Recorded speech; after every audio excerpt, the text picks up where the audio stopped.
कक्षा 9वीं की विज्ञान का अध्याय 3 अणु और परमाणु का प्रश्न 2 यहाँ पर हम ये पढ़ेंगे। पेपर में आता है, मोस्ट इम्पोर्टेंट क्वेश्चन है। स्थिर अनुपात का नियम लिखिए।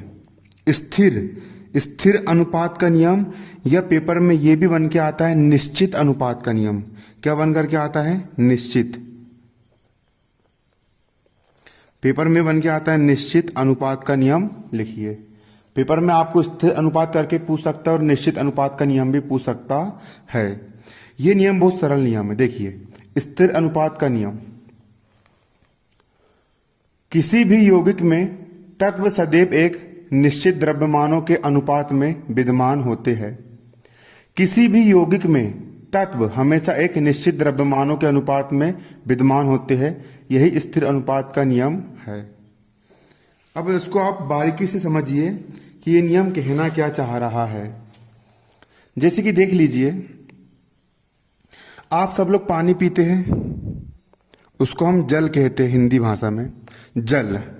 और जल का रासायनिक सूत्र होता है H2O। जो जल होता है, जो पानी होता है, पानी का रासायनिक सूत्र होता है H2O। यहां पर क्या होता है? H का मतलब होता है हाइड्रोजन। H का मतलब क्या होता है? H का मतलब होता है हाइड्रोजन। और O का मतलब होता है ऑक्सीजन। O का मतलब क्या होता है?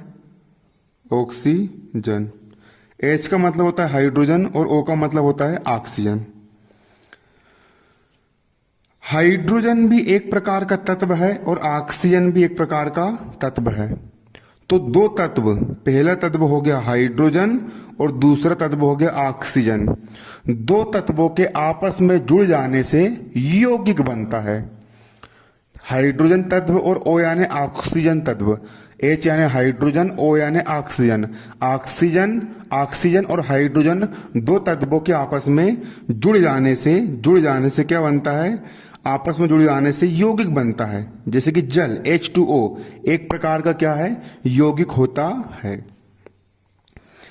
तो कोई भी यौगिक, चाहे वो जल का यौगिक हो या फिर किसी भी चीज का यौगिक हो, मिट्टी का यौगिक हो, हवा का यौगिक हो, किसी भी चीज का यौगिक हो, चाहे वो जल का यौगिक हो या फिर कोई भी दूसरे पदार्थ का यौगिक हो, हमेशा सदैव किसी भी यौगिक में तत्व, इस यौगिक में दो तत्व है। पहला तत्व है हाइड्रोजन और दूसरा तत्व है ऑक्सीजन।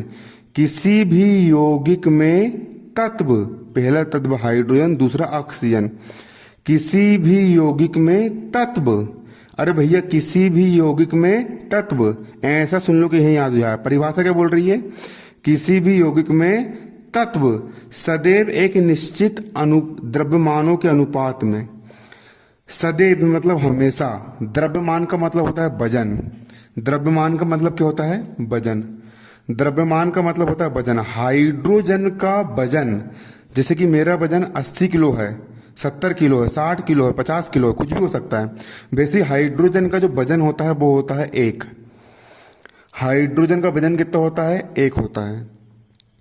और हाइड्रोजन की संख्या यहाँ पर H2 लिखा है, मतलब यहाँ पर हाइड्रोजन की संख्या 2 है। मतलब यहाँ पर आप 2 से गुणा कर दोगे। सबसे पहले हाइड्रोजन का वजन हो गया 1 और हाइड्रोजन की संख्या यहाँ पर 2 लिखी है, तो एक हाइड्रोजन का वजन हो गया 1 और यहाँ पर संख्या लिखी हाइड्रोजन की 2, तो 2 से कर दी हमने गुणा। और ऑक्सीजन का वजन होता है 16। ऑक्सीजन का वजन यानी द्रव्यमान को ही वजन कहते हैं। ऑक्सीजन का वजन कितना होता है? 16। ऑक्सीजन का द्रव्यमान होता है 16, तो गुणा कर देंगे। 2 1 कम 2। एक हाइड्रोजन का 1 वजन, तो 2 हाइड्रोजन का 2 वजन। और ऑक्सीजन तो यहाँ पर एक ही ऑक्सीजन है, तो उसका वजन कितना हो गया? 16। इसको आप हाइड्रोजन का वजन हो गया, हाइड्रोजन का द्रव्यमान हो गया 2 और ऑक्सीजन तत्व का द्रव्यमान हो गया 16। इसको आप काट दीजिए। 2 1 कम 2 और 2 8 16। मतलब जल का जो यौगिक होता है, जल के यौगिक में उसके तत्व, जल के यौगिक में 2 तत्व है। पहला तत्व है हाइड्रोजन, दूसरा है ऑक्सीजन। हाइड्रोजन हो गया, ये हो गया ऑक्सीजन। और उनके द्रव्यमान, हाइड्रोजन का द्रव्यमान हो गया 2 और ऑक्सीजन का द्रव्यमान हो गया 16। और इन दोनों द्रव्यमान का अनुपात काटने पर कितना आया? 1:8 हमेशा निश्चित होगा।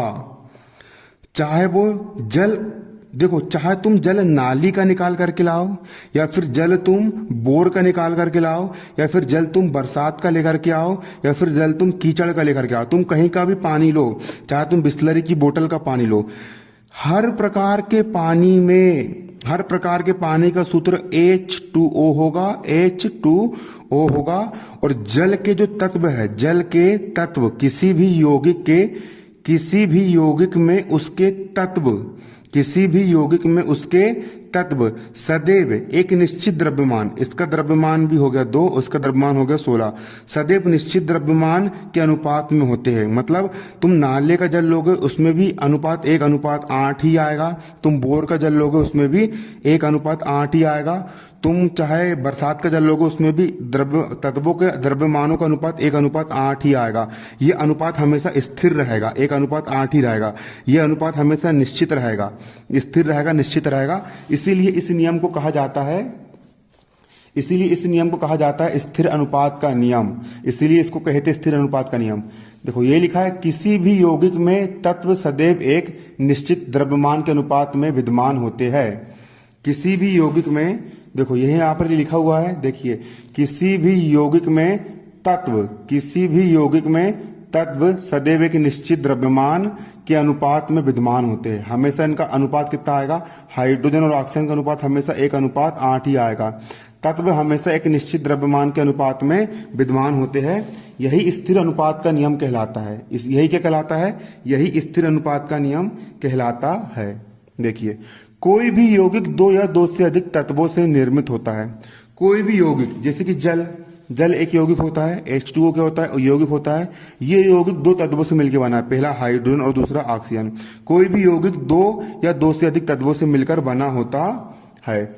इस प्रकार प्राप्त यौगिकों में इन तत्वों का अनुपात निश्चित होता है। और इस प्रकार जो हमको यौगिक प्राप्त होता है H2O, इसके जो तत्व होते हैं उनका अनुपात निश्चित होता है। मतलब यौगिक में हमेशा 2 ही हाइड्रोजन होंगे और ऑक्सीजन कितने होंगे, 1 ही होंगे। तत्व का अनुपात कैसा होता है, निश्चित होता है। चाहे यह यौगिक किसी भी विधि से और किसी भी स्थान से प्राप्त किया गया हो, चाहे इसे किसी भी स्थान से प्राप्त किया गया हो या किसी भी विधि से बनाया गया हो, चाहे आप इसको किसी भी स्थान से प्राप्त करो, चाहे आप पानी को कहीं से भी प्राप्त करो, नाली से प्राप्त करो, या फिर तुम बोर से या फिर कुआं से कहीं से भी, या फिर नहर से, तालाब से, कहीं से भी प्राप्त करो, इसमें हमेशा तत्वों का जो अनुपात आएगा वो हमेशा कितना आएगा, 1:8 आएगा, हमेशा निश्चित रहेगा। इसलिए इसे निश्चित अनुपात का नियम कहते हैं। जैसे कि देखिए, यौगिक जल यानी पानी H2O में हाइड्रोजन तथा ऑक्सीजन के द्रव्यमानों का अनुपात 1:8 होता है। मैंने बताया था यौगिक जल में हाइड्रोजन और ऑक्सीजन के द्रव्यमान का अनुपात कितना होता है, 1:8 होता है। चाहे जल का स्रोत कोई भी हो। इसका आप स्क्रीनशॉट लो और उसको नोट्स में आप लिख लो। ये स्क्रीनशॉट ले लो।